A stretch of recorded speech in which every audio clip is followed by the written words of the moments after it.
Hello dear student, welcome back to our channel. तो आज हम क्लास 10th के चैप्टर 3 के क्वेश्चन आंसर करेंगे और चैप्टर का नाम है टू स्टोरीज अबाउट फ्लाइंग। उसका फर्स्ट पार्ट है हिज फर्स्ट फ्लाइट। तो फर्स्ट क्वेश्चन है why was a young seagull afraid to fly. जो छोटा सा वो समुद्र मुर्ग मतलब सीगल को हिंदी में समुद्र मुर्ग भी कहा जाता है, तो वो उड़ने से क्यों डरता था। Do you think all young birds are afraid to make their first flight और are some birds more timid than other. क्या आपके विचार में सभी छोटे पक्षी पहली उड़ान से डरते हैं अथवा कुछ ज़्यादा ही या डरपोक होते हैं। और do you think a human baby also find it a challenge to take it first step. क्या आप ये सोचते हैं कि जो ह्यूमन बेबी के लिए चैलेंज होता है उनका फर्स्ट स्टेप। तो आंसर है the young seagull thought that his wings were too weak to support him so he was afraid to fly. जो वो छोटा सा समुद्र मुर्ग था, जो सीगल था, वो बहुत ज़्यादा डर रहा था। क्यों? क्योंकि वो ये सोच रहा था कि जो उसके विंग्स है, जो उसके पंख है, वो बहुत ज़्यादा कमज़ोर है और उसको सपोर्ट नहीं करेंगे। किसके लिए? उड़ने के लिए। इसलिए वो डर रहा था। Yes, all birds are afraid to make their flight but some are able to conquer their fears and take the first plunge.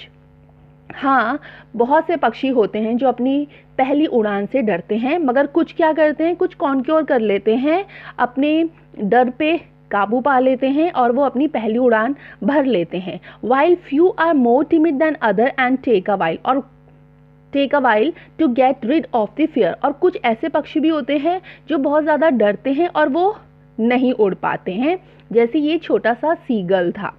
Yes, we think a human baby also find it a challenge to take it first step. हाँ, हम ये सोचते हैं कि जो human baby होता है उसके लिए चैलेंज होता है उनका फर्स्ट स्टेप। देखते हैं हम, जब छोटा बच्चा जब पहला कदम रखता है तो वो सही से चल नहीं पाता, तो ये उसके लिए चैलेंज होता है। किसके लिए? ह्यूमन बेबी के लिए। तो ये आंसर सही है। Now question number 2 is the site of the food मैडन्ड him. What does this suggest? What compelled the young seagull to finally fly? खाने की झलक ने उसे पागल बना दिया। मैडन्ड मीन्स पागल। यह क्या सुझाता है? छोटे समुद्री मुर्ग को अंत में उड़ने के लिए किसने बाध्य किया? आंसर है it suggest that food is the most essential thing for a living creature. It was a food that forced a seagull to take risk. तो हम सबको पता है जो खाना है वो बहुत ज़्यादा ज़रूरी होता है सारे लिविंग क्रिएचर के लिए। तो वो खाना ही था जिसको उस सीगल को अंत में उड़ने के लिए बाध्य किया गया। क्यों? क्योंकि उसको भूख लग रही थी और वो उड़ गया। किस लिए? क्योंकि उसको उड़ने के बाद क्या मिलेगा? खाना मिलेगा। Now question number 3 is they were beckoning to him, calling shrilly.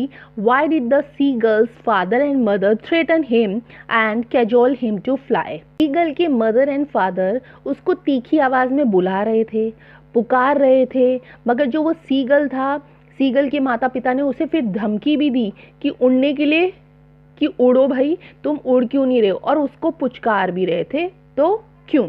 Answer is the seagull. इसमें आप स्पेलिंग सही कर लेना, सीगल में एफ लिखा गया है, आप इसे जी कर लेना।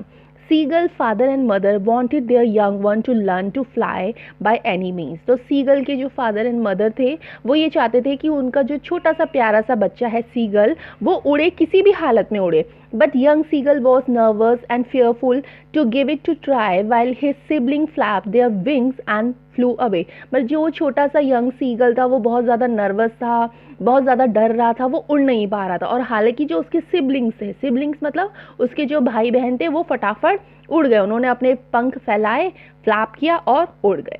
His parents became angry because of his unreasonable fear and threatened to starve and cajoled him to fly.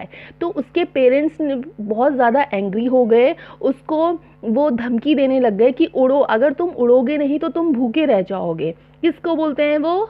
उस छोटे से सीगल को बोलते हैं।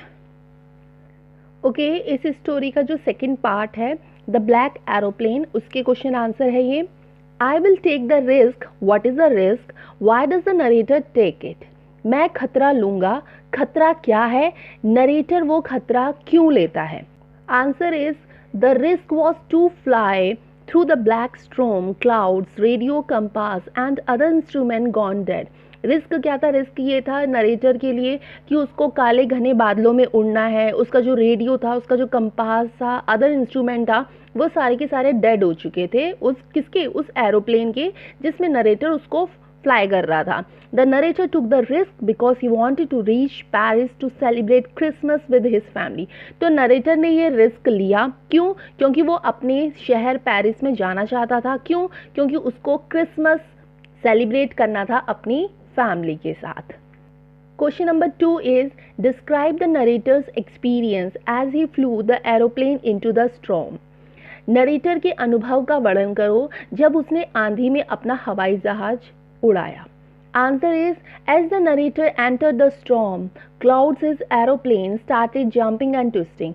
जैसे ही नरेटर क्लाउड्स यानी बादलों के बीच में आया तो उसका जो एरोप्लेन था वो जंप करने लग गया, ट्विस्ट होने लग गया। He became the nervous when he found his radio, compass and other instrument gone dead. और वो बहुत ज़्यादा नर्वस हो गया। क्यों? क्योंकि उसने पाया कि जो एरोप्लेन का रेडियो था, कंपास था और जो और दूसरे इंस्ट्रूमेंट थे वो सारे के सारे डेड हो चुके थे। It was pitch dark all around. उसके आगे अब सब कुछ क्या था? अंधेरा था। उसकी पिच बिल्कुल ब्लैक थी। He did not know which direction to go. उसको नहीं पता था कि उसे किस डायरेक्शन में जाना चाहिए। He could not contact the Paris control room. और वो कॉन्टैक्ट भी नहीं कर पा रहा था। कहाँ पे? पेरिस कंट्रोल रूम में। He was lost in the storm. वो लॉस्ट हो चुका था स्टॉर्म में। Just then he saw a black aeroplane without a light. Its pilot signalled him to follow him. तभी उसने क्या देखा? एक काला सा एरोप्लेन देखा जिस ब्लैक एरोप्लेन में कोई लाइट नहीं थी। कि उस पायलट ने उसको सिग्नल दिया कि उसको फॉलो करे। कौन सा? दूसरा एरोप्लेन ने उसको सिग्नल दिया नरेटर को कि तुम मुझे फॉलो करो। He followed him like an obedient child and came safely out of the storm cloud. Narrator ने बिल्कुल एक ओबीडेंट चाइल्ड की तरह उसको फॉलो किया और वो सेफली उस स्टॉर्म क्लाउड से बाहर निकल गया। कौन? नरेटर। तो ये था नरेटर का अनुभव जब उसने आंधी में अपने हवाई जहाज को उड़ाया था। Now question number 3 is why does the narrator say I landed and was not sorry to walk away from the old Dakota. Narrator क्यों कहता है कि मैं धरती पर उतरा और मुझे पुराने डकोटा से दूर जाते हुए अफसोस नहीं हुआ? Answer is he was very happy to land safely out of dark stormy cloudy। तो नरेटर बहुत ज़्यादा हैप्पी हो गया, बहुत ज़्यादा खुश हो गया जब उसने ये देखा कि वो लैंड कर चुका है। किससे? उस काले घने बादलों से जहाँ पे एरोप्लेन उड़ाना बहुत असंभव लग रहा था उसे। It compass, radio and other such instrument had been stop working. जिसमें उसके जो कंपास था, उसका जो रेडियो था, उसके अदर इंस्ट्रूमेंट थे वो सारे के सारे स्टॉप हो गए थे, मतलब काम करना उन्होंने बंद कर दिया था। It was no longer safe to fly. और उसमें उसको उड़ना बिल्कुल भी सेफ नहीं था ऐसे एरोप्लेन में। So the narrator was not sorry to walk from it after landing safely. तो जैसे ही वो लैंड हुआ नरेटर बिल्कुल सेफली, तो उसको बिल्कुल भी अफसोस नहीं हुआ कि उसने ओल्ड डकोटा से वो अब दूर जा रहा है। Question number 4 is what made the woman in the control center look at the narrator strange। किस बात के कारण कंट्रोल सेंटर में बैठी जो वुमेन थी उसने नरेटर को अजीब नज़रों से देखा? Answer is the women in the control room was surprise when the narrator asked about the other aeroplane and its pilot. She said that there was no aeroplane seen on the radar. तो narrator ने उस women को पूछा जो कि control room में थी वो वुमेन, और बड़े आश्चर्य में पड़ गई वो वुमेन जब उसने ये पूछा कि वो दूसरा पायलट कौन था जिसने मुझे सेव किया है, मैं बचा हूँ उस इंसान के कारण। तो इसको सुनकर वो वुमेन क्या हो गई? अजीब हो गई। तो फाइनली फिर उसने बोला कि नहीं, रेडार में तो मुझे कोई भी एरोप्लेन नहीं दिखा, तुम्हारे साथ तो कोई नहीं उड़ रहा था। Okay, question number 5 is Who do you think helped the narrator to reach safely? Discuss this among yourselves and give reason for your answer। Narrator को सुरक्षित पहुंचाने में किसने मदद की? इसकी आपने अपने आप से चर्चा करो और अपने आंसर के कारण भी दो। Answer is the narrator was helped bye a black aeroplane. जो नरेटर था, नरेटर की हेल्प किसने की थी? उस ब्लैक एरोप्लेन ने की थी, विच हैड नो लाइट्स, जिसकी लाइट्स नहीं थी। The pilot in that aeroplane guided the narrator, वो जो ब्लैक एरोप्लेन था उसका जो पायलट था वो गाइड कर रहा था किसको? नरेटर को। The narrator followed him until he landed safely, तो नरेटर उसको बिल्कुल फॉलो कर रहा था जब तक वो लैंडेड नहीं हो गया safely. Actually it was not a real aeroplane और द पायलट, सही मायने में ये कहा जाए तो वो कोई रियल एरोप्लेन नहीं था और ना ही उसमें कोई पायलट था। It was the imagination of the pilot mind which helped him in the time of distress, वो सिर्फ नरेटर का क्या था? इमेजिनेशन था कि उसको कोई हेल्प कर रहा है। क्यों? क्योंकि वो बहुत ज़्यादा डिस्ट्रेस में हो गया था कि उसको कोई हेल्प कर रहा है और मुझे उसको फॉलो करना है एक ओबीडियंट चाइल्ड की तरह जब तक मैं अपने लैंड ना हो जाऊं। He came to safely out of the storm clouds.